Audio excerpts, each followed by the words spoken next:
राम राम घने खम्मा। तो अभी हम आए हैं चित्तौड़गढ़। तो इस जगह को हम एक्सप्लोर करेंगे और एंड तक वीडियो ज़रूर देखना। हाँ, अब हम जा रहे हैं सबसे पहले पाडलपुर। सामने जो आप देख रहे हो ऐसे 7 गेट है जो पार करने के बाद हम चित्तौड़गढ़ के अंदर जाएंगे। ये एशिया का सबसे लार्जेस्ट फोर्ट है। फोर्ट के बगल में ही रावत बाग जी की स्मारक है। जब वो बहादुर शाह से लड़ रहे थे तब वह लड़ते लड़ते वीरगति प्राप्त हो गए थे, तो उनकी याद में स्मारक है।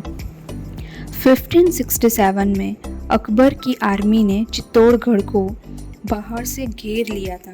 जयमल राठौर जी और कल्लाल जी राठौर ने अकबर के आर्मी से युद्ध किया और 1568 में लड़ते लड़ते वीरगति को प्राप्त हो गए। यह युद्ध 7 से 8 महीने तक चला था।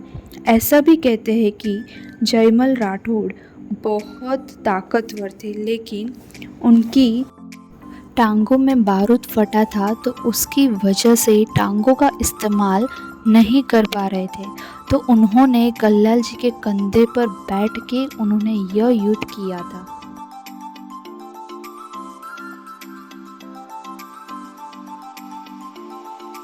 जैसे ही 7 दरवाजे ख़त्म हो जाते हैं उसके बाद ही आपको एंट्री फीस लेनी पड़ती है, जो है 40 रुपीज़, और गाइड अगर आप ले जाते हो तो 500 रुपये है उसके। और अब हम जाते हैं कुंभा पैलेस। ये जो आप देख रहे हैं ये बाहर का व्यू है कुंभा पैलेस का। अब हम कुंभा पैलेस के अंदर जा रहे हैं। ये जो जिस रास्ते से मैं चल रही हूँ वो उस ज़माने में ये रास्ता इंसानों के लिए नहीं था, घोड़ों और हाथियों के लिए। और जैसे कि आप एंटर करोगे तो वहाँ पर आपको मेरे पीछे ही जंगली घोड़ों का अस्तबल दिखेगा, और मेरे सामने के साइड पर एक झरोखा जहाँ पर महाराणा सुबह सुबह उठकर सूर्य देव जी की पूजा करते हैं। और जब हम वहाँ पर गए थे कुंभा पैलेस में, तब अच्छी अच्छी रंगोली पहले से ही बनाई हुई थी, जो वो बहुत ही अच्छी थी, और यहाँ का व्यू भी बहुत अच्छा आ रहा था। ये जो टूटा हुआ प्लेटफॉर्म आप देख रहे हो वह राजा का एक ज़माने में सिंहासन रहता था, और ये जो आप देख रहे हो ये राजा जी का दरबार था। और राजा जी के दरबार के बाहर ही सबसे पहले महादेव जी का मंदिर भी था।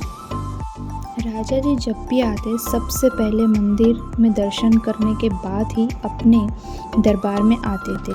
तो अब हम चित्तौड़गढ़ के इतिहास के बारे में बात करते। यह 1600 वर्ष पुराना है। बनाया गया था चित्रांग मौर्य द्वारा, जो चंद्रगुप्त मौर्य के वंश गए थे। उन्होंने रूल किया, फिर बाद में 11वीं सदी तक, और फिर आए बापा रावल के वंशज जो यहाँ पर रूल किया 16वीं सदी तक। लेकिन कांस्टेंट अटैक होने के बाद उन्होंने अपनी जो राजधानी थी वो उन्होंने उदयपुर में शिफ्ट कर दी थी।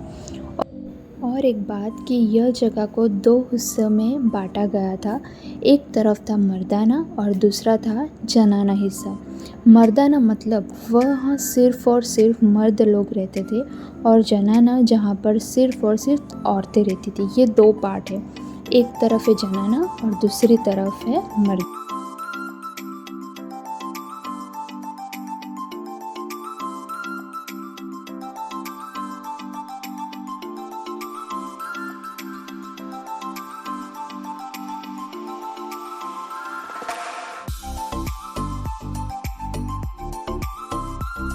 अब हमारी सेकंड लोकेशन है विजय स्तंभ। जब भी आप गूगल में सर्च करोगे चित्तौड़गढ़ तो आपको सबसे पहले ये विजय स्तंभ देखने को मिलेगा ही मिलेगा। यह विजय स्तंभ को बनाया गया था महाराणा कुंभा ने, क्योंकि उन्होंने एक साथ ही 2 लड़ाई जीती थी एक साथ। पहली थी मांडू के सुल्तान के सामने और दूसरी थी गुजरात के अहमद शाह के सामने।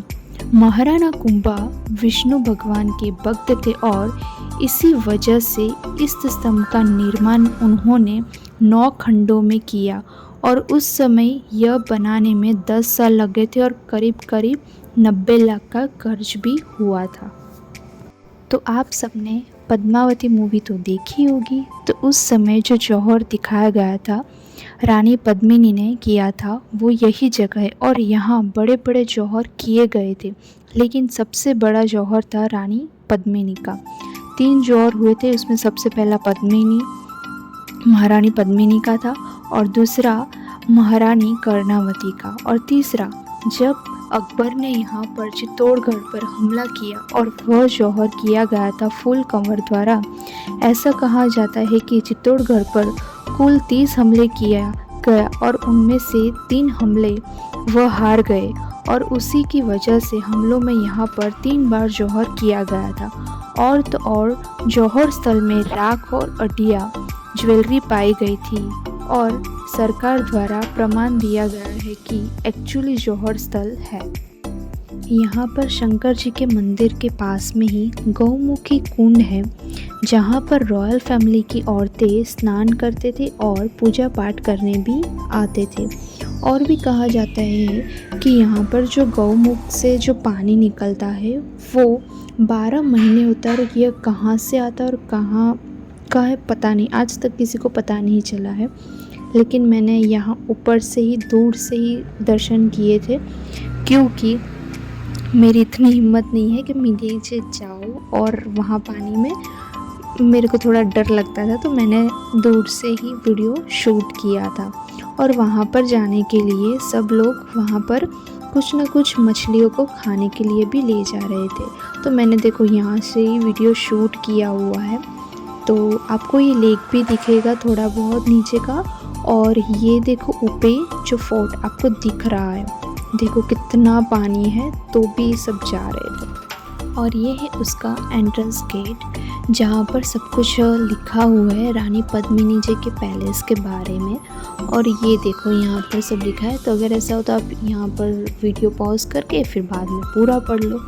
और हाँ, एक और बात कि यहाँ पर और एक छोटा सा पैलेस है, मतलब जहाँ पर बीच में रानी जी रहते थे।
अब यहाँ पर हम अंदर की तरफ रूम में जाते हैं तो देखते हैं कि जैसे कि यहाँ पर बच्चों के लिए भी रूम थे और उसके बाद में ही एक छोटे छोटे जैसे कि अभी जैसे क्रडल बच्चों के लिए यूज़ होता है, वैसे उस ज़माने में ये पुराना वाला क्रडल था जहाँ पर बच्चों को सुलाया जाता था।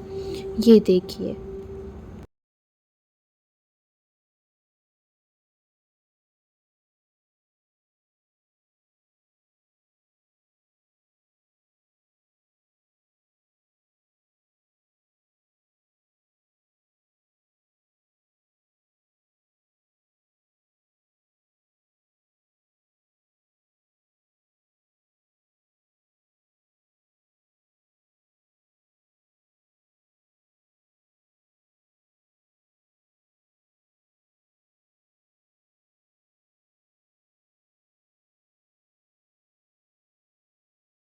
और ये वह जगह है जहाँ पर रानी पद्मिनी जी का रिफ्लेक्शन खिलजी को दिखाया गया था। ऐसा कहा जाता है कि यहाँ पर बीचों बीच रानी जी को खिलजी को खड़ा रखा था और रिफ्लेक्शन भी उसको यहाँ से ही दिखाया गया था। देखो यहाँ पर 3 आईने रखे थे और उसके जस्ट सामने वाले पैलेस में रानी जी को रखा था।